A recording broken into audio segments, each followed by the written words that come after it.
کاتە و هەموو کاتێکتان باش بینەرانی خۆشەویست لە بەرنامەیەکی دیکەی ئێوە ڕۆژهەڵاتەوە لە خزمەتی ئێوە ئازیزان داین. بە داوای لێبوردن لەوەی کە چەند دەقەیەک بە تەخیرەوە بەرنامەکەمان دەست پێ کرد، ئەویش بەهۆی گرفتێکی فەنیەوە بوو. خۆشەویستان، هەروە کە ئاگادارن تا حوتی ڕەشەمە واتە هەڵبژاردننی مەجلسی شۆرای ئیسلامی کەمتر لە 3 مانگمان ماوە و شەقامی سیاسی ئێران و کوردستان بەگشتی سەرقاڵی ئەم پرسەیە و بەهۆی گرنگی و بایەخی ئەم مەسەلەش تەوەرەی ئەم شەوی بەرنامەی ئێوە ڕۆژهەڵات و هەروەها لە هەفتەکانی داهاتووشدا حتمەنەکە لەسەر ئەم مەسەلە بەرنامەمان دەبێت. هەڵبژاردن لە کۆماری ئیسلامیدا چ مانایەکی هەیە؟ ساڵانێکە باس لە ڕێفۆرم دەکرێت. ڕێفۆرم چییە؟ ئایا بەهابوونی سیستمی حاکمیەتی کۆماری ئیسلامی و ئەو چاودێریانەی کە بوونیان هەیە لە ڕێگای یاسا و باقی ئارۆمەکانی فشارەوە دەکرێت ڕێفۆرم لە ئێراندا پێک بێت؟ بۆ وەڵامدانەوە بەم پرسیارانە و چەندین پرسیاری دیکە لە نێو بەرنامەکەدا میوانداری هەریەک لە بەڕێزان بەڕێز محەممەدی خۆشچێهرا ئەندامی ڕێبەری یەکێتی دیموکراتی کوردستان و هەروەها بەڕێز کاک فوادی محەممەدی چالاکی سیاسیمان کردووە و ئێوەش خۆشەویستان دەتوانن لە ڕێگای ئەو ژمارە موبایلەوە واتە 0964 750 385 0416 لە ڕێگای وایبەر واتساپ و لاین و هەروەها پەیجی ئێوە ڕۆژهەڵات با ڕێنووسی کوردی دەتوانن تێبینی یان پرسیارێکتان ئەگەر هەبوو لەگەڵ ئێمە و باقی بینەرانەوەی خۆشەویست و میوانانی بەڕێزی بەرنامەکەش باس بکەن. کاک فواد سڵاو و کاتتان باش و بەخێربێن بۆ بەرنامەی ئێوە ڕۆژهەڵات. خۆشبی کاک موختار، منیش سڵاو ڕێزم هەیە بۆ ئێوە بۆ هەموو بینەرانی خۆشەویستی ڕۆژهەڵاتیوی لە خزمەتان. کاک فواتەوە کە ئاماژەم پێکرد بەرەو هەڵبژاردننی مەجلسی شۆرای ئیسلامی دەڕۆین و شەقامی سیاسی ئێران و کوردستان بە جۆرە لە جۆرەکان جموجۆڵێکی تێکەوتووە خەڵک و میدیەکان باس لە بەڕێوەچوونی ئەم هەڵبژاردنە دەکەن. هەڵبژاردن لە کۆماری ئیسلامیدا بەڕێستان چەندەی بینن؟ کاک موختار، پێم باشە پێش ئەوەی کە بچینە سەر ئەسڵ پرسیارەکە یەک دوو تەوزیعی کورت هەیە وەکو لەسەر هەر مەوزوعی هەڵبژاردن لە دنیا یعنی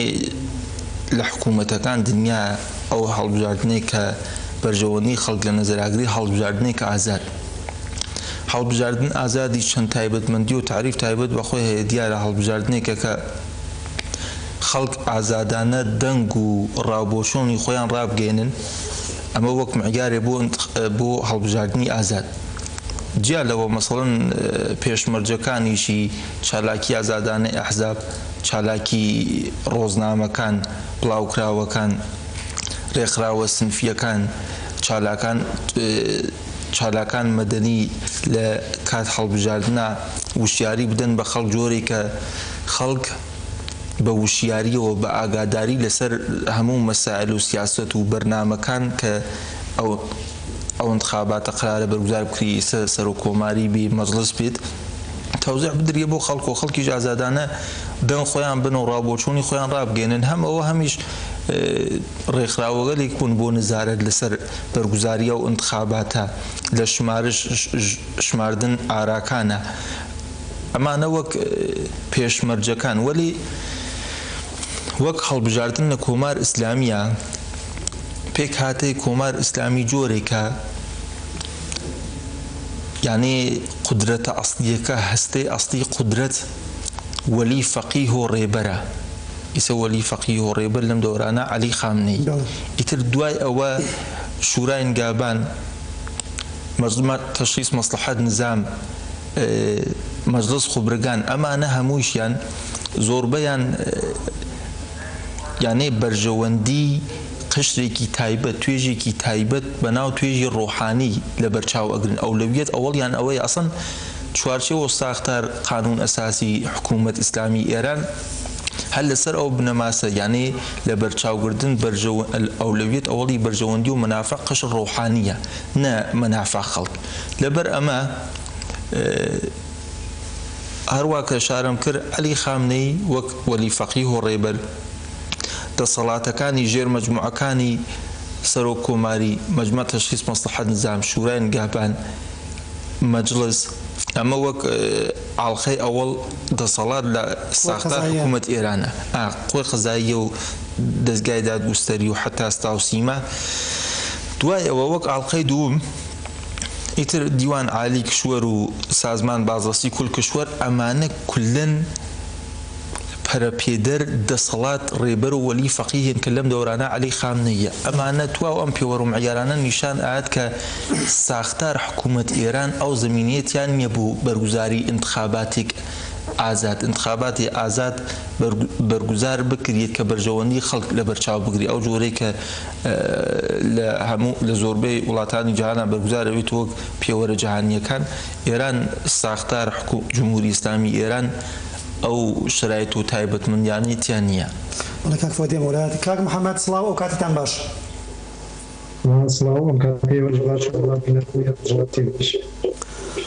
کاک محەممەد ڕای ئێوە لەسەر هەڵبژاردن لە سیستمی حاکمیەتی کۆماری ئیسلامیدا؟ چونەگە میوانی بەڕێستان باسی پارادێک سیستمی کۆماری ئیسلامی بۆ تۆزێکشی کردەوە. ڕاستە سیستمی کۆماری ئیسلامی سیستمێکە کە سیستمێکی داخراوی ئاینیە بە شێوازەیەکی ئۆتۆکراتیک ڕاتە پێشەوە کەمینەیەکی دەسەڵاتدار بڕیار دەدەن لە هەموو شتێکە چینێکی ڕۆحانین بە شێوازێکی تۆکراتیکانە سیستەمە ڕێەوە تەنیا بڕیار لە لای چەند کەسێکە ڕاستە توێژی ڕۆحانی هەر هەموو یعنی کۆماری ئیسلامی بە شێوەیەک دیارەکە ڕۆحانیانەی بنە پێشەوە بەڵام لە نێو ڕۆحانیانیش تەنیا تعدادێکی مەحدودن کە بڕیار بەدەست و خاوەن قسە و خاوەن بڕیارن. کۆماری ئیسلامی خۆی لە قانونی ئەساسیەکەیدا تعریفی خۆی کردووە ینی کە ئەو دەسەڵاتی ئەو کەمینەیە دەسەڵاتێکی فۆقی قانونی ئەساسیە دەسەڵاتێکی ئیلاهیە کە بە یاسا ئیلاهیەکان دانراون و لە ویلایەتی فەقیها ئەو دەسەڵاتە خۆی نمود پێیاکە کە کەس ناتوانێت دەرەوەی بڕیارەکانی و دەرەوەی قسەکانی ئەو شتێکی تر دابمەرزێنێ یا شتێکی تر باس بکات و ئەو بۆ خۆی فەوقی قانونی ئەساسی کشوەریشە. هەر بۆیە ئەو بڕیارانەی کە ئەدرێن لە کۆماری ئیسلامی ئێرانە هەمووی لە سنتەرێکی مشخصەوە وەکو بەیتی ڕەهبەری بە تایبەتی تێدە دەرەوە کە هەموو شتەکان ئاراستەوەکە و ئەوەی کە بەرەو خوارێ بێتەوە و لە ژێری شۆڕات و بۆ سەرەوە لە خوارەوە ینی بە شێوازێکی فراگیر بۆ هەموو ئۆرگانەکان بۆ تەواوی خەڵکەوە لە ژێریشەوە بە شێوازێکە ئیتاعات لە هەموو و بە هەڵبژاردنیش لە ڕێگەی فیلترینگەوەیە کە ئەو دەستگام جۆرا جۆرانەیە ینی دەیان دەستگای ئەمنی و دەیان دەستگای فیلترینگیان داناوە کە خەڵکەکە پاڵێورم ئەبێ التیزامی عملی التیزامی نەزەری و عەقیدەی خۆیان بە کۆماری ئیسلامی ئێران هەبێ بە ویلایەتی فەقیه هەبێ بەو یاسا ئیلاهیانە هەبێ و لە چوارچێوەی کۆماری ئیسلامی ئێراندا و لە چوارچێوەی یاساکانیدا ئەو شتانی ئەو بە شێوازی عملی و بە شێوازی نەزەری ئیسپاتیان کردبێ کە پەیرەوی ئەو قانون و ئەو چوارچێوە گشتی ویلایەتی فەقیه لە ئێراندا. هەر بۆیە کە باسی هەڵبژاردن نەکرێ هەڵبژاردن ڕاستە بە شێوازێکە کە لە هەموو دنیا بە شێوازێکی ئازادانە بەپێ ئەوەی کە هیچ گرفتێک لە بەردەمی خۆپاڵاوتن هەبێ تەنیا ئەوە نەبێ کە شخصێک کە تووشی گەندەڵی نەبوو بێ فەسادی اقتصادی سیاسی نەبوو بێ یا تووشی جەنایەت نەبوو بێ توانێت خۆی هەڵبژێرێ بۆ انتخابات بەڵام لە کۆماری ئیسلامیدا ئەوە معیار نین. معیاری ئەساسی ئیسپاتکردنی اعتقادی نەزەریە بەنسبەت کۆماری ئیسلامی بەنسبەت ویلایەتی فەقیه و هەروەها ئەمەڵانی ژەوە ئیسپات کرابێت.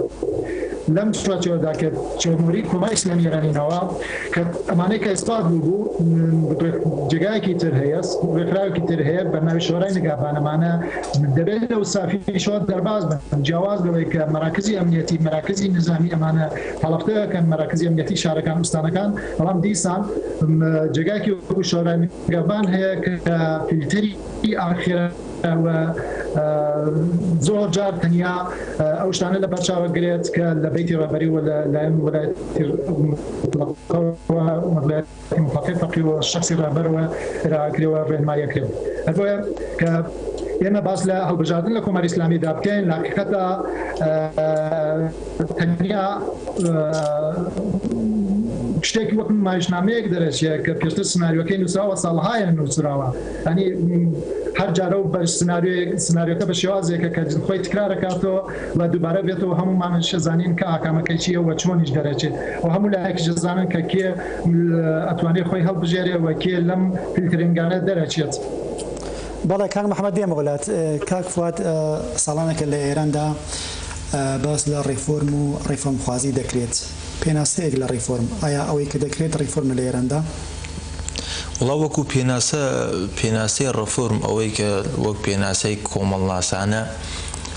بۆ ڕەفۆرم ئیسلاح شامل ئیسلاح لە ساختار سیاسی و اقتصادی دامەزراوەکان حکوومەت و کۆمەڵگا تاغیرێ بنیادی و ساختاری یعنی غير دو جور إصلاحيش هست وك إصلاح طلبي عمل قرايانو خد مفهومه شاك سازي يا إصلاح طلبي ورفورم وقت تعريف رفورم وقالين ك هولدانا داواکاری بۆ ئیسلاح لە ساختار سیاسی و اقتصادیە تا ئەو ڕادە زۆرە بێتەوە لە ناو کۆمەڵگا کە کاتی ئەوە هاتووە کە مەسەڵەن لە ساختار سیاسی و اقتصادی ئەو حکوومەت و کۆمەڵگا تاغیری بنیادی بدرێت ئەمە وەک تعریف و مەفهوم ئەسڵی ڕەفۆرم بەڵام ڕەفۆرمخواز پراگماتیستیا ئیسلاح طەڵەب ئەمەڵگەرە هەوڵەدا بۆ هێشتنەوەی ئەو وەزع مەوجودە یعنی هەوڵەدا ئەگەر حکوومەتێکە بۆ مانەوەی بەقای ئەو حکوومەتە ئەگەر کارخانەیەکە بۆ مانەوەی بەقای ئەو کارخانە یعنی غێر لەوە ئەمە لە ئەسڵیژە نزیک 150 ساڵەمەوە بەر سوسیال دموکراتەکان ئاڵمان ئەم مەفهومیانە هاوردە ناو مەباحث سیاسی و فکری لەو وەختا ڕۆزا لوکزامبورگ وەک نوێنەر سوسیالیستە ئەنقلابیەکان لەسەر ئەو مەسەلە قساکە کە ئێمە چی هەڵ بدەین بۆ ئەنقلاب و دگەربوونی کۆمەڵایەتی سوسیال دموکراتەکان لەسەر ئەو مەسەلە قساکەن کە ئێمە بە مرور زەمان ئەتوانین تاغیرات ساختاری و بنیادی لە ساختار سیاسی و اقتصادی جامعە و حکوومەتە دروست بکەین یعنی لەو دەورانە و دەست پێ ئەکات بەنسبەت حکوومەت ئێرانیش ئەکرێت زۆرتری لەسەری قسە بکرێت وەلی جیاوازی زۆرە یعنی ئەوەی کە لە ئێرانە وەک ئیسلاح طەڵەبی ناوی لێ ئەبرێت جاری لە دەوران حکوومەت ئێرانە ئیسلاح طەڵەبی کە حکوومەتی ئیسلاح طەڵەبی کە حکوومەتی لە ئەسڵیژە ئەسڵەن فەرق جیاوازی زۆرە لەگەڵ ئەو مەفهومە جەهانیە یعنی اصطلاح و قسەی ئیسلاح طەڵەبی جیاوازی زۆرە لەگەڵ ئەو تعریفە جەهانی و جامعە شناسانە کە لە دنیا لەسەر ڕەفۆرم و ئیسلاح طەڵەبی ئەکرێت. کاک پێیانەگاتوە توی پێیانەکە وەڵامی ئەو پرسیاژ لە کاک محەممەد هەرە ئەبیستینەوە بینەرێک نینوسیە ناوی خۆی دەڵێت کۆماری ئیسلامی ئێران یەکێ لەو وڵاتانە بووە کە هەر لە سەرەتایەتە سەرکاری دژایەتی خۆی لەگەڵ کۆڵەکەکانی دیمۆکراسی و لەسەری هەمویانەوە ئازادی لە هەڵبژاردنەکان دەربڕی دژایەتیکردنی بنەماکانی ئازادی دیمۆکراسی لە یەکەم شانۆی هەڵبژاردن لە سیستمی کۆماری ئیسلامی کاتێک ڕەنگیدایەوە و دەرکەوت کە لە شانۆکەدا دەبوایە یان بە کۆماری ئیسلامی دەنگت بدایەت یان دەنگی پێنەدەیتواتە چەند سیستمیش سیاسی شرۆڤەکراو بۆ خەڵک پێشنیار نەکراوە و کە یەک لەوان هەڵبژێرن مەبەستی هەڵبژاردنەکەی ساڵی 58 و جمهوری ئیسلامی ئاریانە. کاک محەممەد دێمەوە خزمەتێت بۆچوونی ئێوە لەسەر ئەو پرسیارە چی بوو کاک محەممەد؟ بەڕێزەتان بە شێوازێکی نەزەری تا ڕادەیەک باسی ریفۆرمی کرد باسی ریفۆرم گۆڕانکاری ڕیشەیە لە هەموو ڕەهندەکانی پەیوەندیدار بە ژیانی مرۆڤەوە کە لە ساختاری سیاسی و ساختاری حکومی ڕوەدات بە شێوازێکی پۆزیتیڤ و مثبت کە لە ژیانی خەڵکە ڕەنگ بداتەوە. بەڵام ئێمە بینین کە ینی لە واقع ئەو پرسیاری پێشتر کە باسمان کرد ئەو یاسانەی کە لە کۆماری ئیسلامیە هەیە لە هیچ شێوازێک ڕێگە نادا بەوەی کە ئەو ریفۆرمە واقعەیە کە لە مەفهومی نەزەریەوە لە دنیای ئازادا هەیە لەو سیستەمەدا دروست ببێت. بەڵێ کاک فواد دێمەوە خزمەتت هەروە ئاماژەمان پێدا ساڵانێکە لە ئێران باسی ڕێفۆرم دەکرێت بەڵام تا ئێستا بە ئامانجەکانی خۆی نەگەیشتووە بۆ وڵا هۆکاری زۆرە بەڵام ئەڵێم ئەسەن وەکو مەفهوم ڕەفۆرم و ئیسلاح تەڵەبی لە ئێرانە فەرق و جیاوازی زۆرە لەگەڵ ئەو مەفهومە گشتیا و تعریفەی کە لە سوعالی پرسیاری پێشووی جا قسەمان کرد لەسەری یعنی لە ئێرانە ئەوەی کە کۆمەڵاسان و تەنانەت مێژونووسانی شارێ پێکەن ئیسلاح تەڵەبی لە ئێرانە نزیکە بە محافزەکاری یعنی جۆرێک تەنانەت بەعزێ لە تێوریسیەنەکان لەسەر ئەو مەسەلە قساکەن کە ئەمە جۆرێکە لە نێو محافزەکاری یعنی خاڵیە لە معنای ڕەفۆرم و ئیسلاح تەڵەبی واقعی جا چۆن لە ئێرانە ئەوانەی کە ادعای ئیسلاح تەڵەبی ئەکەن ادعای تەنانەت لە تاریخ ئێرانیجا نەهە لە دەورانم حکوومەتە زۆرتر هەوڵدان بووە بۆ ڕەفۆرم و چاکسازی و ئیسلاح لە ساختارە فەرهەنگیەکانە نە تەغییری تەدریجی و بنیادی لە ساختار سیاسی اقتصادی حکوومەت و جامعە یعنی تغییرێک سەطحی بووە لەبەر ئەوە ئێژم ئەو تعریفەی کە ئەکریە نزیکە بە محافزەکاری ئیسلاح تەڵەبی ئێرانی بەنسبەت ئەم دەورانەی شەو بەنسبەت دەوران حکوومەت ئێران جا ئەم ئیسلاح تەڵەبی تر لە دەوران شاه عەباس میرزا و دەستی پێکردێ دوای ئەوەی کە ئێران لە رووسیا شکستەخوا نزیک 150 ساڵی لەمەوە بەر لە دەوران قاجارەکانە عباس میرزا تصمیم ئەگرێ کە بعضی ئیسلاحات دروستکە لە ساختار حکوومەت و شێوەی حکوومەتداری و ئەرتش ئێرانە لەو دۆرانە ئیتر دوای ئەوە مەسەڵەن محەممەد موسەدق بووە چەند کەسی تر بوون هەوڵیاندا لە ساختار قودرەتە لە چوارچێ قودرەتە ئیتر خارج لە قودرەتیش ئەحزاب و جریانات تێبوونە سەر و مەسائل قسەیان کردێ وەلی عالم دەورانە لە دەوران حکوومەت ئێرانە ئەوەی کە بەناو ڕەفۆرمخواز کار ئەکات وەک ئیسلاح تەڵەب توا و معنی و مەفهومەکەیان لەوز کردو یعنی شتەکە بێتام بووە بەر لە هەر شتی ئیسلاح تەڵەبی کە حکوومەتی لە چوارچێ و ساختار حکوومەتی دیکتاتورە حکوومەتێکە بۆ ڕیاسە جمهوریەکەی ژن کە نیمێ لە کۆمەڵگا ئیجازەی نیە خۆی کاندیدکە غێر لە ئەو کەسێک کە باوەڕی بە شیعەی 12 ئیمامیە کەستر بووین یە تەنانەت شیعەی ئیسماعیلیمان هەیە بەهای ئەلحەق هیچ کام لەمانە ئیتر جیا لە سونی و مەسیحی و یەهودی لە چوارچێ و حکوومەتێک ئاوە کە نیمێ لە کۆمەڵگا بووی نیە خۆی کاندیدکا بۆ ڕیاسە جمهوری زۆرێک لە کۆمەڵگا بووی نیە خۆیان کاندیدکەن بۆ سەرۆک کۆماریەوە بۆ زۆری لە پۆسۆ مەخامەکان جەمعێک بەناو ئیسلاح تەڵەب حکوومەتی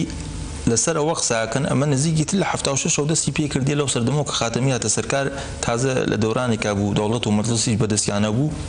76 تا 94 نزیک چەندی 18 ساڵە قسە لەسەر ئەو مەسەلەکەن تا ئێستا هیچ تەغییر و گۆڕانکاری وها بەرچاو نەکریا یعنی ئەوەی کە دوودانە ڕۆژنامە چاپ بووی دوودانە ڕۆژنامە بەسیا وەک تعداد ئەعدام بێژی لە دەوران خاتەمیاتێک ئەم دەورانەی ئەحمەدی نژاد و ڕۆحانیا فەرقی وای نییە ئیتر ئەوە بمانێت خودە ڕۆحانی ئیسلاح تەڵەب حکوومەتیش نییە ئوسولگەرای کە عەمەڵگەرە یعنی منزور وەک ئەو مەفهومە لە مەفهوم بەر لە هەر شتێ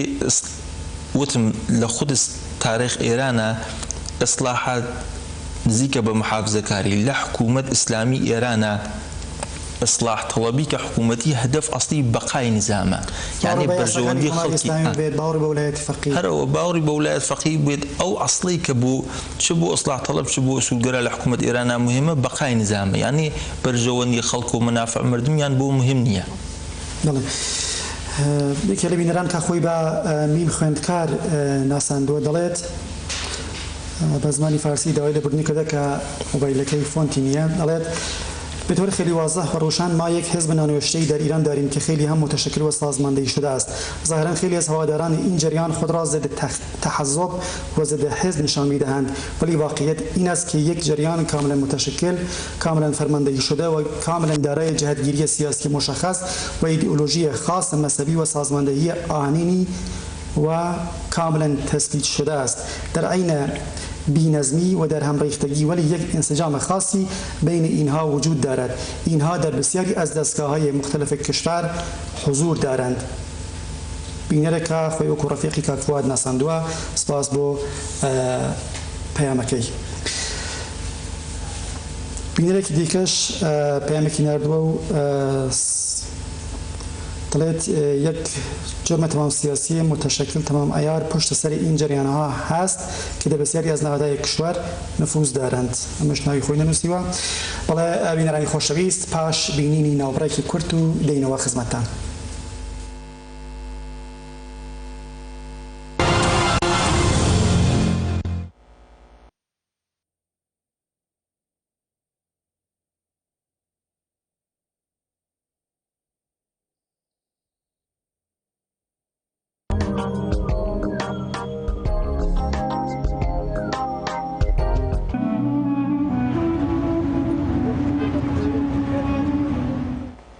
زۆر بە دژواری گەورە بووم. بنەماڵەیەکی دەستکورد بووین. باوکم ناچاری دەکردم کاری سەخت و درێژماوە بکەم. ئازارێکی دەرونی لەگەڵم بوو. بەردەوام دێگوڕان بە سەرما. زۆر جار لە تامی دەبردە دەرێ. ڕۆژێک لەو ڕۆژانە جیاواز بوو و من هەرگیز لە یادی ناکەم. ڕۆژێکیان کاتی پەنجەرە سڕینەوە تووشی ڕاگەیاندنی ئایدامێکی بەرچاوی جەماوەر هاتم. نەمدەتوانی بیری لێ نەکەمەوە. پێم وابوو کەسی تاوانبار دەبێت چەندە زەلام و زەبەلاح و ترسناک بێت. ڕۆژی ئایدامەکە هات. بە پاڵەپەست و جێ خۆم لە ناو ئاپۆڕای خەڵکدا کردەوە. سەرەتا حەپەسام. ئەو پیاوە زەلام و زەبەلاحە نەبوو وا من بیرم لێ دەکردەوە. مێر منداڵێکی باریکەڵە بوو کە بە لەرزەوە دەیڕوانیە چارەنووسی خۆی. سەرەڕای گەنجبوونی بە دژواری لەسەر پێوەستا بوو. چیتر خۆم پێ نەگیرا تماشای بکەم. کاتی هەڵگەڕامەوە تەرمێکی بێگیان هەڵواسرا بوو. قشکاڵێک بوو ڕێک وەک خۆم. ئەم ئەزموونە بووە هاندەرێک بوو ئەوەی بواری داد و یاسا بگرمە بەر.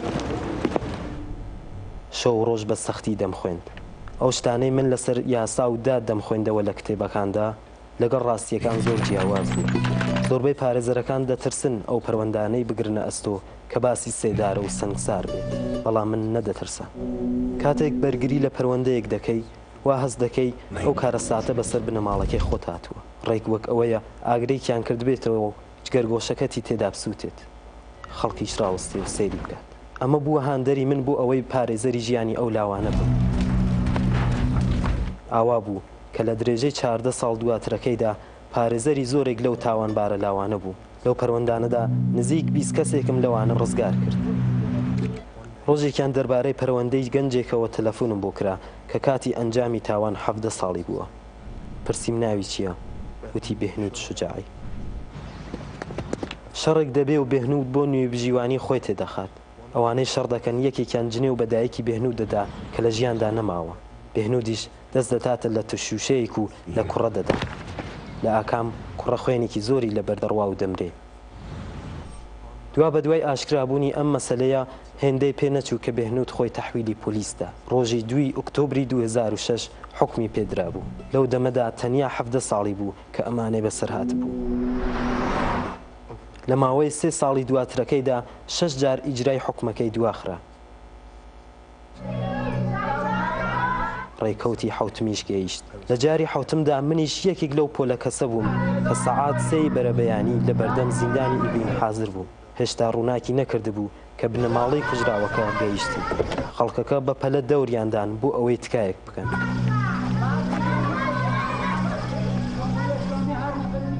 لە بیرما باوکی کوژراوەکە لە خەڵکەکە هاتە پێش و پێوتن بۆ بینینی ئەعدامکردنی بێهنود نەهاتووم. هەر ئەوەندە بەستە تەنافەکە لە ملی بێهنوددا ببینی. بێهنودیان بەدەست بەسراوی هێنا. لاواز ببوو ڕەنگی بەڕووە نەمابوو فرمێسک بە چاویەوە ڕانەدەوەستا چۆکی دادا و دەستی کرد بە تکا بۆ ڕزایەت دەلەرزی و بەردەوام دەیکوت بمبورن بە دایکی کوژراوەکە دەیکوت دایکی خۆم نەماوە دایکایەتیم لەگەڵ بکە تکایە بمبورن لە وەڵام داوتی باشە بابزانین دەبێ بەچی تێکڕا چووینە ژووری ئادام سەربازێک یارمەتی بێنودی کرد سەرکەوێت و پەتەکەشی کردەمی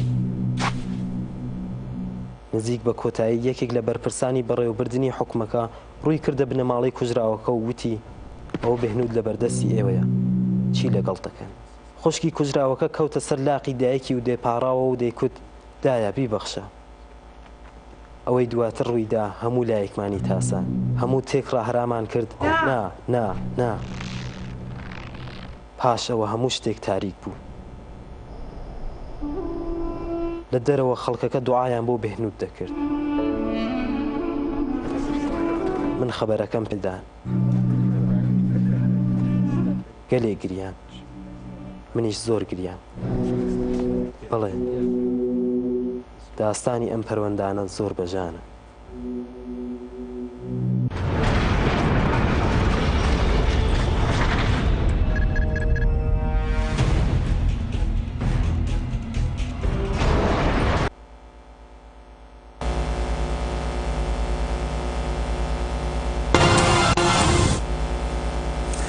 بەڵای بینەرانی خۆشەویست بینەری بەرنامەی ئێوە ڕۆژهەڵات متواری بەرنامەی ئەم شەویشمان لەسەر هەڵبژاردننی داهاتووی مەجلسی شۆرای ئیسلامیە لە حاکمیەتی کۆماری ئیسلامیدا لە ئێراندا. کاک محەممەد دەنگی من دەبیستیت؟ کاک محەممەد هەروە ئاماژەمان پێدا وەکو پرسیاری پێشووتر ساڵانێکە لە کۆماری ئیسلامیدا باز لە ڕیفۆرم دەکرێت. بۆچی تا ئێستا ئەو ڕیفۆرمەی کە ساڵانێکە هەوڵی بۆ دەدرێت نەکراوە لە ئێراندا؟ بەبێ گەماگە مێژوی کۆماری ئیسلامی ئێران چاو لێ بکەین و چاو بۆ ڕۆتە سیاسیانە بکەین کە لە نێو کۆماری ئیسلامی ئێرانە دەسەڵاتداران هەمیشە ئەو ڕۆتە دەسەڵاتدارە کە بەش بە ئوسوڵگەراکان بەناوبانگن و چینێکی نظامی سپای پاسەرانیش تایبەت لەگەڵ یانن ئەگەر بێت و ڕیفۆرمێک هەر جۆرە ڕیفۆرمێک لە سیستمی سیاسیدا بکرێت لە دەسەڵاتی ئەوانە درێت دەسەڵاتی ئەوان کەمەکرێتەوە هەر لەبەر ئەوەی کە بەرژەوەندیمانەکەوتە خەتەرەوە نایەڵەنە و ڕیفۆرمە دروست ببێت بۆ ئێمە بینیمانە کە هەر لە دەورانێکەوە کە ڕەفسەنجانی تێتە سەری کار و دەبێتە سەرۆکۆماری ئێران گەرچی کرانەوەی ئابووری هەبوو گەرچی تا ڕادەیەک بژانەوە هەبوو بەڵام لە ڕووی سیاسیەوە وڵات تووشی انقبازێکی سیاسی بوو و زۆرێک لە تۆرەکان ئەنجامدرا لە سەرەتای دەستپێکردنی تۆرە زنجیرەکانەوە کە لە دەورانی ڕەفسەنجانیەوە دەست پێکات ئەمە ڕیفۆرم خوازیەکیش لێەوە دەست پێکات کە نمودی عینەکەیمان ئێمە لە خوردادی 76 بینی کە بە هاتنە سەریکاری خاتەمی و چنی ڕیفۆرم خوازەکان لە ئێرانە بەڵام ئەو کات چونکو لەگەڵ بەرژەوەندی بناژۆخوازان و ئوسولگەرەکاندا نەهاتەوە و ئەوان لە دەرەوەی بازنەی دەسەڵاتکاری بوو قراریان ئەگرت بە هەموو شێوازێک هەوڵی تێکشکاندنی ئەو ڕیفۆرمیاندا بینیمان کە زۆرێک لە قەتڵە زنجیرەکانیشە لە دەورانی خاتەمیان ڕوویدا دەستگاهای دەسەڵاتداری نێوکۆماری ئیسلامی ئێران بۆ شکاندنی ڕیفۆرم و خەچەدارکردنی چهرەی ڕیفۆرم خوازان لە ئێراندا مەوجی ئێدامکردن و زیندان و سێدەڕوانە هەر بکو خۆی مایەوە بگرە زۆرتریش بوو. ئەوەی بە کە ئەم بناژۆ خوازانەوە ئەو منافع اقتصادی و منافع سیاسیەی کە هەیەە نەیهێشتووە کە ڕیفۆرم بگاتە ئەو ئامانجەی کە خۆی هەیەی گەرچی ڕیفۆرم لە کۆماری ئیسلامی ئێراندا هەمومان نزانین ینی ئەو ڕیفۆرمە نییە کە ئێمە گەرەکمانە بەڵام تا ڕادەیەکیش زۆر باشە چونکو کرانوەیەکی سیاسی دروستەکە ئەمە گەردەورانی خاتەمی لە بەرچاو وابگرین تا کرانەوەیەکی سیاسی هەبوو گەرچی کەندوکۆسپیش زۆر بوو گەرچی گرتن و زیندانیکردنیش زۆر بوو گەرچی ڕۆداخستن ڕۆژنامەکانی زۆر بوو بەڵام هەم باز تاسیری مثبەتی هەبوو و کاریگەری لەسەر ڕایگەشتی خەڵکی ئێراندا نەبوو. بەڵێ دێمەڵێت کاک محەممەد کاک فواد بینەرێک لە بەریز جێبار دەڵێت لە ئێراندا یەک حیزب و یەک لایەن و یەک نمایندە و یەک دیکتاتۆر هەیە ئەویش عەلی خامنەییە و هەر چشنە هەڵبژاردنێک هیچ مانایەکی نییە. کاک فواد باسمان لە ڕیفۆرم کرد لە ئێراندا لە حاکمیەتی کۆماری ئیسلامیدا لەم پەرە یاسایی و سیاسیەکان چین لە پێش ئەو ڕیفۆرمەی کە باز دەکرێت؟ وڵاروە کە پێشتری شارەمان کرد وەک لەمپەر یاسایی و سیاسی ئەڵێم بۆ جوابدان بەم پرسیارە لازمە کە تواشای ساختار حکوومەت ئێرانکەین. ساختار حکوومەت ئێران هەروەک شارەمان کرد وەلی فەقیهە دوای وەلی فەقی شەورای نیگهبان مەجموعە تەشخیص مەسلحەت نظام دەستگای قەزایی کولن قودرەتە ئەسڵیەکان ها بەدەست ئەو نەفەر قودرەتەکە لەگەڕێتەوە بۆ نەفەر ئەوڵ کە عەلی خامنەییە. عەلی خامنەیی وەک وەلی فەقی ئەمە وەکمانە ئەسڵی یعنی ئیتر غێر لەوە تا زمانێک کە حکوومەت ئێران جمهوری ئیسلامی ئێران لەسەر کارەوە بێت ئیمکان ڕەفرمی واقعی ئیمکانی نییە. یعنی ئەڵێم ئەوانەی کە لەسەر ئەو مەسەلە قساکەن ئەسلاح تەڵەب حکوومەتین بەقای نظامەکەیان ئەولەویەت ئەوڵیان بەقای نظامە لەبەر ئەمە دیارە فقط شتێکی هەیە وەختی نزیکە و هەڵبژاردن ئەوینە و خەڵک ئەتوانن نزیکە و انتخابات بەتایبەت 4-5 مانگ بەرلەوە کەش و هەوای کۆمەڵایەتی سیاسیتر ئەوێتەوە. یعنی ناو خەڵک زۆرتر پێگیر مەسائل سیاسیەوەن ئەوە کێ خۆی کاندید کرد فلان کەس قرارە خۆی کاندید کە فلان کەسیان قبول نەکرد. فعالە سیاسی و مەدەنیەکان ئەتوانن لەو دەورانە لەو تا حەدێک ئەوەی کە ئێمە حتا لە ئێرانی شابووین لەو وەختە تا حەدێک فەزاکە بازەوا بۆ بەرگوزاری بعضی جلسات سوعالە و جواو ئەو کەسانێک کە خۆیان کاندید دەکەن ئەتوانن لەو تەریقە و بکۆشن بۆ وشیارکردنەوەی خەڵک ئاگاداری بەخشین بە خەڵک کە ئەم نظامە خۆ دیارە ئیتر بەنسبەت شرایط و دەورانەکە بەوەی کە فلان کەس بەناو ئەسلاح تەڵەبەوە بێتە سەرکاریا کەسێتر فەرق و جیاوازی وای نییە یعنی دەسەڵاتی وای نییە. ئەڵێم لە دەوران خاتمیە هەم دەوڵەت هەم بەدەست ئەسلاح تەڵەبە حکوومەتیەکانە بوو نیانتوانی تاغیری وابن لە ئاخر و خاتەمی وەختی دەوران ڕیاسە جمهوریەکەی توابووتی من ئابدارچیک زۆرتر نەبوو. باشە تۆ 8 ساڵە خەڵک یعنی 8 ساڵە ئەوە تەوهینە بە خەڵک ئەگەر ئەزانی بەخۆ ئابدارچی قودرەت و نییە چۆن 8 ساڵە ریاسە جمهوری ئێران قبول ئەەکەیت و قسەی گەورەش ئەگری تافتێت تازە قسە و شعارەکانی جان لەو حەد و ئەنازانە و لە حەد و ئەنازی چوارچەوە حکوومەتە یانێ تا ئەو حەدە ئەو چوارچەوە بەستەست لە دەوران ئەوج ئیسلاحاتە ئەوج قودرەتیانە ئەو کەسێک کە بەناو لە ناو بەشی توانی بیان بەشی لە ڕای گشتی کێشم بەرەو لای خۆیان لەو دەورانەیشا هەڵەگەڕێتەوە ئەجێ من ئابدارچی زۆرتر نەوم و کارێکم پێ نەکریا یەک دوو تەرحەی بوو ئەو دوو تەرحەیش بازی هەڕەشەی کرد و ئەگەر قبولی نەکەن ئستعفا ئەم و وایش نەو یعنی منزور ئێژم فری و کارێکە گەورە لە ئەسڵا. کاک فواد دێم وڵات پێیانێکی دەخوێنەوە دەڕۆینەوە خزمەتی کاک محەممەد یەکێک لە بینران کە خۆی بە هیوا سنەی ناساندوە دەڵێت لە ڕاستیدا سیستمی سیاسی کۆماری ئیسلامی ئێران چەند بنەمایەک لە سیستمی سیاسی کۆماری ئیسلامیدا چەند بنەمایەک بوونیان هەیە کە بە هەموو شێوەیەک لە دژی هەر شەشنە ئاڵ و گۆڕپێکردنێکی دەسەڵات ڕادەوەسێت و ڕێگە بە هزرە جیاوازەکان نادات کە لە کایەی سیاسی وڵات بەشداری بکەن لە کۆماری ئیسلامی ئێراندا لێکۆڵینەوە لە ڕوانگەی ئەو کەسانە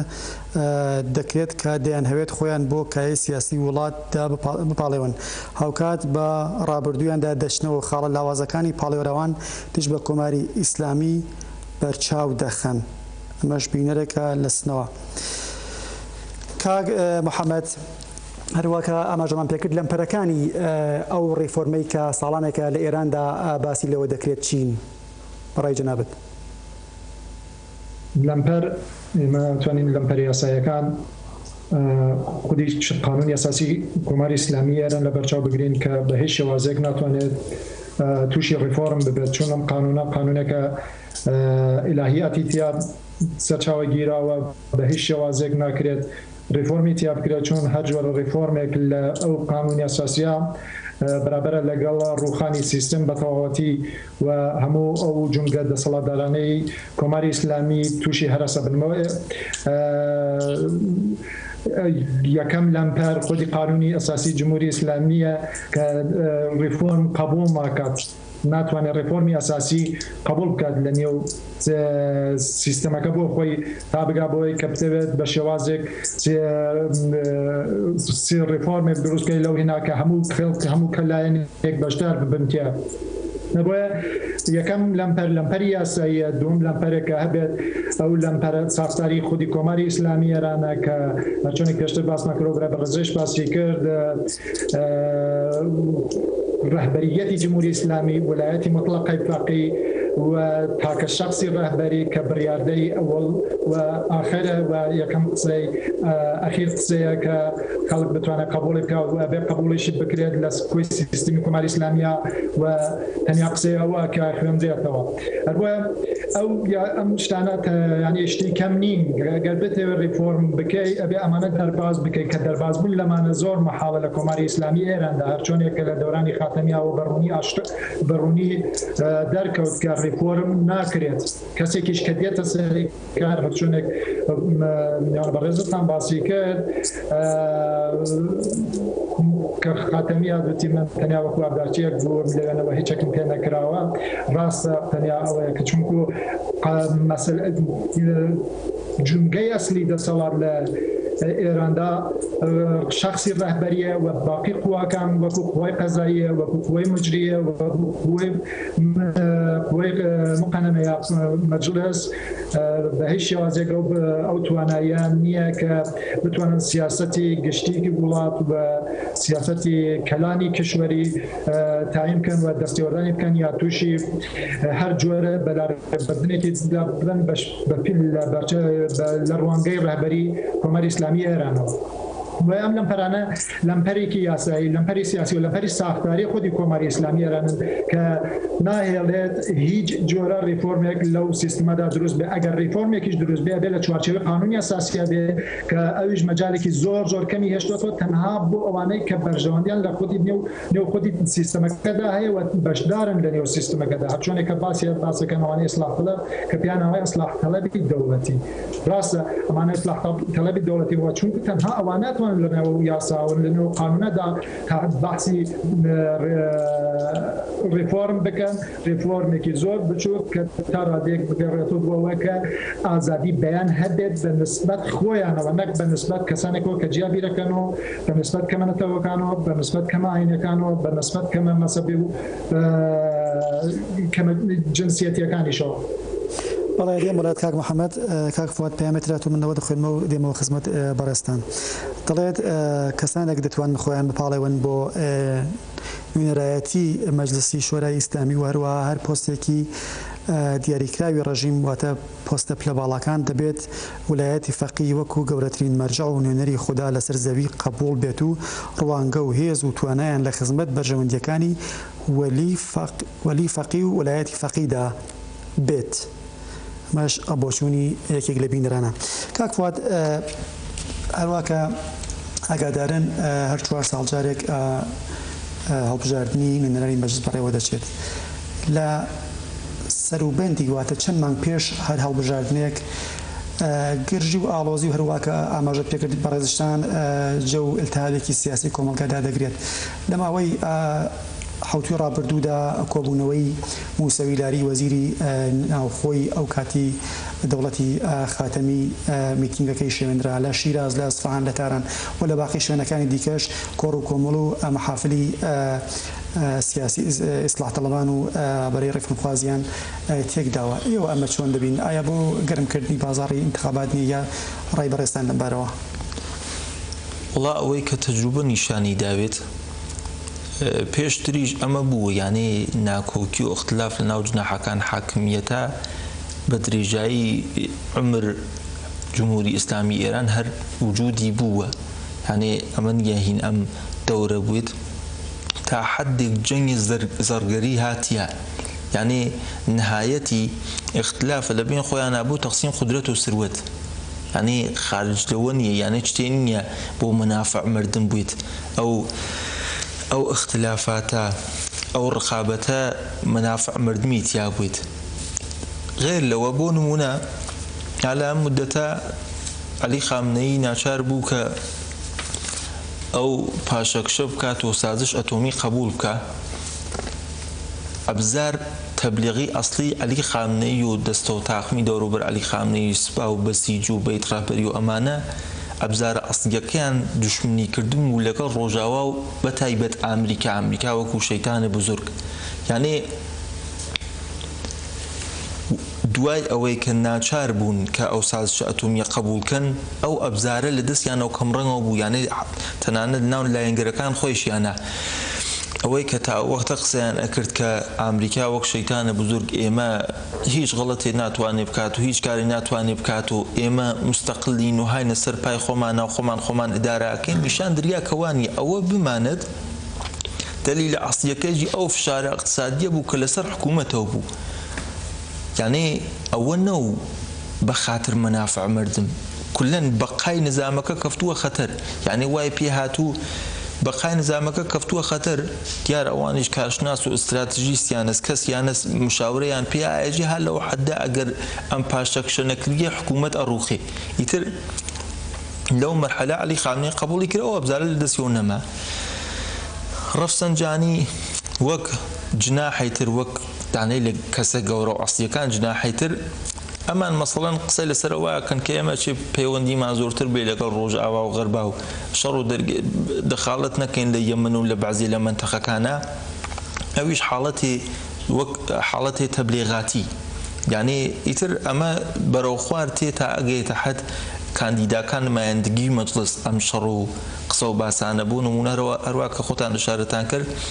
لە 15 ڕۆژ ڕابردووە 4-5 مۆرد بوو مەسەڵەن لە یاسوجا لە ئەندی مشکە لە موسەوی لاری لە وەرامینە مەسەڵەن ئیجازەیان نەدا کە میتینگە انتخاباتیەکانی بەرگوزار بوویت وەلی ئێژم ئەمە جەنگێکە زەرگەری بە جۆرێک یانێ تەبلیغێکە لە ناو خەڵک وەک بازارگەرمی ئەنە فەرق و جیاوازی وایان نییە بەڵێ کاک محەممەد دێمەوە خزمەتێت لە ڕۆژانی ڕابردوودا عەلی خامنەیی باسی لە گروههای نفوس کرد کە دەبێت بە شێوەیەکی وشکیارانە مامەڵە لەگەڵ پرسی انتخاباتدا بکەن گروههای نفوس مەبەستی کێ بوو؟ لە حقیقەتە ئەمە شەڕی نێوکۆیی و شەڕی نێو جناحەکانی کۆمەری ئیسلامی ئێرانە بەدوو یعنی لە دوو جەهەتەوە بێ چاوی دەستکەین یەکەم ئەوەی کە شەڕێکی واقعی هەیە لە بینی دەسەڵاتدارانی کۆمەری ئیسلامی ئێرانە کە بەسەر جناحەکانە دابەش بوون ئەمانە ململانێکی تەنگاوتەنگیان هەیە بۆ گەیشتن بە دەسەڵات بەدەستەوە گرتن گەرچی لە ڕووی سیاسیەوە لە ڕوانگەی سیاسیەوە شتێکی تەبیعیە ململانێکردن بەڵام لە ئێستای کۆمەری ئیسلامی ئێراندا ئەم شتە زۆر مهمە چونکو ئیسلاح تەڵەبەکان لە حاڵی زیندووبوونەوەن و ئوسولگەراکانیش بە هەموو شێوازێک خەریکن بەرپەرچی ئەم مەسلەیە دەنەوە کە نەتوانن دیسان وەکو دەورانی خاتەمی ئیسلاح تەڵەبەکان هەم مەجلس بگرنە دەست و هەم لە قوەی ئیجرایی بن هەر بۆیە دەبینین کە ئێستاکانە گەرچی ئەوەی ڕۆحانی ئیسلاح تەڵەب نییە بەڵام گرایشی قوی هەیە بۆ ئیسلاح تەڵەبەکان ئەوان پشتیوانی لێەکان جناحی ڕەفسەنجانی هەروە پشتیوانی لێەکات و ئەمانە کە لەم مەقتا بۆ پێشگیریکردن لەوەی کە جناحی ڕێفۆرمخوازی ئێرانی کەمتر بتوانێت دەسەڵات بگرێتە دەست و کەمتر بتوانێت ڕای کۆبکاتەوە هەوڵە درێت کە ڕێگەهای جۆرە و جۆر بەرپەرچیان بدرێتەوە و کەسانێکیان لێ بگرن بەڵام لە ڕووی واقعەکەیەوە شتێکی تریشەیە کە ئەویش ئەوەیە کە ئەمە بە جۆرێک بازارگەرمیکردنە کە خەڵکی زیاتر ڕابکێشنە پای سندوقەکان و ململانەکە زۆر قوڵتر نیشان بدەن کە بتوانن خەڵک زیاتر بێتە سەر سندوقەکان چونکو کۆماری ئیسلامی ئێران هەمیشە شانازی بەوە کردووە کە تاکە سیستمێکە وەکو تاکە سیستمێکە تقریبان لە هەموو جیهانە کە زیاترین شەرعیەتی خۆی لە هەڵبژاردنە لە ڕێگەی هەڵبژاردنەوە لەلایەن خەڵکەوە پێدرێت کە زیاتر لە 50% خەڵک هەمیشە بەشدارە لە انتخاباتە کە لە سیستمای دیموکراتیکا تقریبان ئەو شتە نییە. ئەمە نەو ئەبی بازارگەرمیەکە کە خەڵک زیاتر بێن لە هەڵبژاردنە بەشدار بن و شەرعیەتێک لە ڕووی فۆرمالیتەوە بدا بە کۆماری ئیسلامی ئێران. بەڵێ کاک محەممەد دێ مۆلات کاک فواد لە پێی لێدوانی چاوەدێرانی سیاسی و هەروەها و کەسانی کە بە جۆرە لە جۆرەکان لە ناو مەسایلی سیاسی و شۆڤەکارانی سیاسین لەسەرەوە قەناعەتن بە پێی سێ فاکتەری سازان لەگەڵ ڕۆژئاوا لەسەر مەسەلەی هەستەیی و گەندەڵی لە ڕادەبەدەری سیستمی سیاسی و ئەو گەندەڵی ئابوووریانەی کە ئێمە بینیمانە لە ماوەی چەند مانگی ڕابردوودا کە هەزاران میلیارد تمەن دەرکەوتو تا ئێستا وەروەها سەرکوتە ناوخۆییەکان ئەمە لە قازانج و بەرژەوەندی ڕێفۆرمخوازانە ڕای ئێوە لەم بارەوە. وڵا حقیقەتی من لە ڕوانگەی ترە و یعنی تواشاکردن بەو پرسیارە لەو ڕوانگە و کە وەک ئالام دەورانە هەروە کە وتم بەنا بە دیدگای من یعنی وەختی ئەڵێن إصلاح طلبي لإيران أصلا مفهوم كي محافظة كارانز إصلاح طلبي لجمهوري إسلامية إصلاح طلبي كحكومتي هدف أصلي كي بقاي النظام أولوية أولية بنا بوا أمينين توصل أويك لنزيك وانتخابات كان خلق أتوان شبكن يعني من وقوع مبلغ هرجتي جاري بعضي كسالين كحزب روشخلاتيا كان هالدورو تحريمي يكن تحريم خوي بيامي سياسي قوري هاتيا وقتي جيتياني يعني وقتي او خلقه مثلا 60% لو خلقه بشتارين يكن اما بيامي كقوره كايما او سيستم نظامنا قبول نيه كايما ناراضين لو سيستم نظامه يعني اما بيامي كقوره بشيويك مدني بيامي كيشي بو كسي دروس بوي فقط امين تسروا لو دورانا علم ديارة لجامعيك لحكومتك كحالة دوران جزارة سيشوار بيجيو تايبت من ديس أويك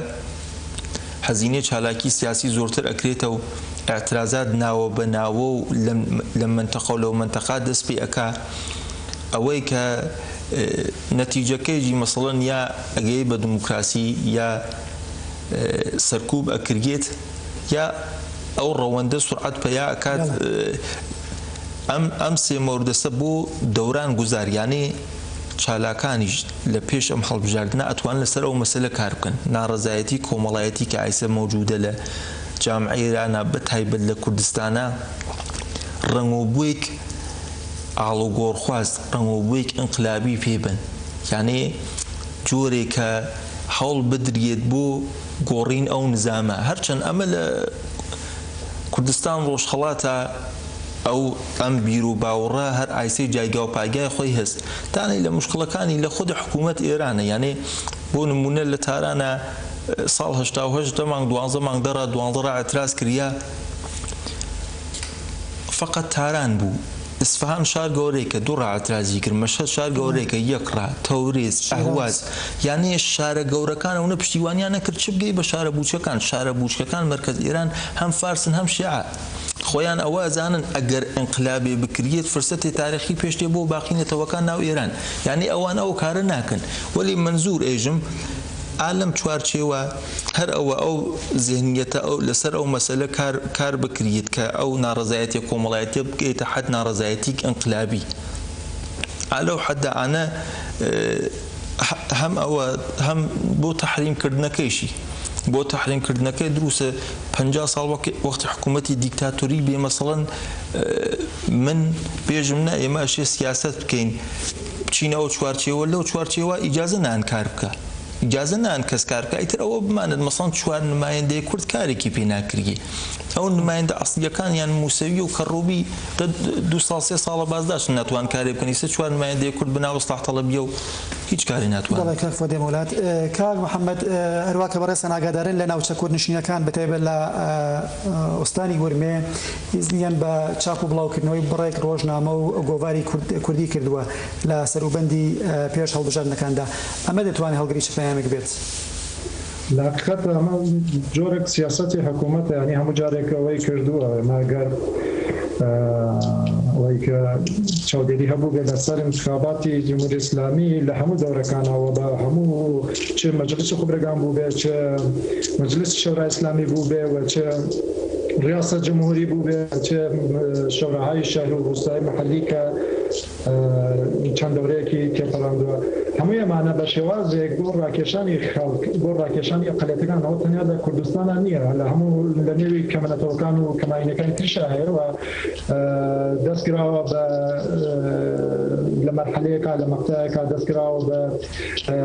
چاپکردنی ڕۆژنامە یا چاپکردنی هەندێک ئەکس و دروشم و ئەو شتانە کە خەڵک زیاتر ڕابکێشنە سەر سندوقەکانی دەنگدان چونکو هەرچۆنێک باسم کرد کۆماری ئیسلامی ئێران شانازی بەوە دەکات کە لە ڕێگەی هەڵبژاردنەوە شەرعیەت وەردەگرێت کەرچی هەڵبژاردنەکەی نە بە پێرنەوە یاری دیموکراتیکانیە نە ئازادانیەوە نە لەسەر ئیرادەی ئازادی ئینسانەکەیشە کە خۆی بڕوات بەشدار بێت یا بەشدار نەبێت هەموویمانە ڕاکێشانێکە خەڵک ڕاکێشانێکە بۆ سەر سندوقەکان کە بە شێوازێک لەسەر عاتفۆ لەسەر احساسی خەڵکار بکەن کە بێنە سەر سندوقەکانی دەنگدان و بە ئێستا مهم نییە بە هەر جناحەیە کە دەنگە درێت دەنگ بدرێت فقط دەنگ کۆکردنەوەکە زۆرتر مهمە بۆیە ئەبینین لە ئێستا زۆرێک ڕۆژنامە و گۆڤار دەرکراوە کە لە هەر لە ئیلامەوە تاکو سەرەوە چەندین ڕۆژنامە و گۆڤاری کوردیە ئەمە بۆ بازارگەرمیەکە کە حقیقەتەن جمهوری ئیسلامی باش لێ شارەزایە و باشی لێزانێ و لەسەر عاتفەی خەڵکیش بە شێوازێکی زۆر باشکارەکە گەرچی گەلی کورد گەرچی کوردی ئێران تا ڕادەیەک وشیارە بە نسبەت سیاسەتەکانەوە و کەمترین هەمیشە کەمترین بەشداری هەبووە لە انتخاباتەکانە تەنیا زمانێک کە بەحسی ڕیفۆرم بووە بەجددی لە دەورەی یەکەمی خاتەمیە کە وازانرا کە بەشداربوون انتخاباتە گۆڕانێکی ڕیشەی لە سیستەما دروستەکە بەڵام نەکرا ئەمەیە کە ئێمە لەم مەرحەلا بینین حکوومەت بۆ ڕاکێشانەوەی خەڵک دیسان چون پێویستی بە شەڕعیەتی خۆی هەیە دەستەدا بەم کارانە و بەو شێوازە کارە فەرهەنگیەی کە لە نێو خەڵکای کرد. کاک محەممەد سپاس بۆی کە بەشداری لە بەرنامەی ئەو ڕۆژڵاتدا کرد هاوڕێنی هەواکارم ئاماژەکەن کە کاتی بەرنامەکە و لە کۆتاییە سپاس بۆی کە کاتی خۆتان بە ئەم بەرنامەیە بەخشی. سپاس بۆ ئەوەش و بۆ بینەرانی عزیز کاک فواد ڕای ئێوە لەسەر و پرسیارە بەڵام پێشەوەی کە وەڵامەکەی بێتەوە پەیامی یەکی لە بینەران خوێنمەوە یەکی لە بینەران کە ئەوش نووسناوی خۆی دەڵێت ئەسپای هێزێکە کە ڕاستەوخۆ لەلایەن ڕێبەری کۆماری ئیسلامی ئێرانەوە بەڕێوە دەچێت و دەسەڵاتی بەسەر هەموو ئۆرگان و هێزەکانی وەک خۆی مقننە خۆی قەزاییە و خۆی ئیجراییە هەیە هاوکار لە 10 ساڵی ڕابردوودا دەستی بەسەر هەموو پێگە ئابووری و بەرهەمهێنەرەکانی ئێراندا گرتووە ئەمە بینەرەکە نەینووسی و ناوی خۆی لە کام شارەوە پێمی نردووە. کاک فواد ڕای ئێوە لەسەر و پرسیارە؟ وڵا وەک دیدگای من ئەوەی کە ئیجازە ئیزنیاندا بە بڵاوکردنەوەی گۆڤار و مەجلە ڕۆژنامەی کوردی لەو بارە و بەر لە هەر شتێ ئەو مەسئلە دلیلە ئەسڵیەکەی هەڵەگەڕێتەوە بۆ هەوڵ و تەخەلا و کۆشش چالاکانی کورد لە نێوخۆی کوردستانی ڕۆژهەڵات یعنی لە کولە ڕەبتی مستەقیم و کامڵی نییە لەگەڵ ئەو کەسانێک کە هانە سەرکارەوە لە دەورانێکا بۆ نمونە نەشتیە خوێندکاری ڕۆژەف نەشتیەک بوو تێئۆری قەوی لە دەوران ئەحمەدینجادا چاپ بوو ئێمە سمینارێکمان بەرگزار کرد لەسەر زمان کوردی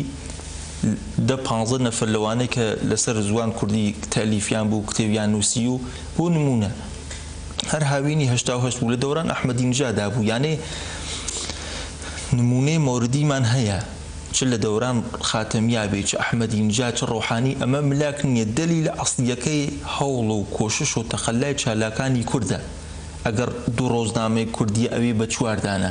ئەگەر دوو سمیناراوی بە چوار سمینار ئەگەر دوو ئینجی و ئەوێ بە چوار ئنجی و دەلیلە ئەسڵیەکەی تەلاش و کۆشش خودی چالاکانی کووردە نەحکوومەت زیندوبوونی کۆمەلگای کوردستان هەر ئەوە فعال بوونەکەی جا یەکچت بەنسبەت ئەوەی کە یەک شتی هەیە بەنسبەت انتخابات یعنی جۆری نەوێ فکری انتخاب بین بەد و بەتر ئەمە ناچاریک نیە یعنی دانەدانێکی لەسەر و مەسەلە قسەکە لە حاڵێکە گوزینەیەک باشتر هەیە یعنی تەلاش هەر حکوومەتی بە چوار شێوە ئەگۆڕیە یا سقوط اقتصادیە یا کودتاس یا حمڵەی خارجیە یا انقلاب مردمیە ئێران ئەو زمینەیە هاتیە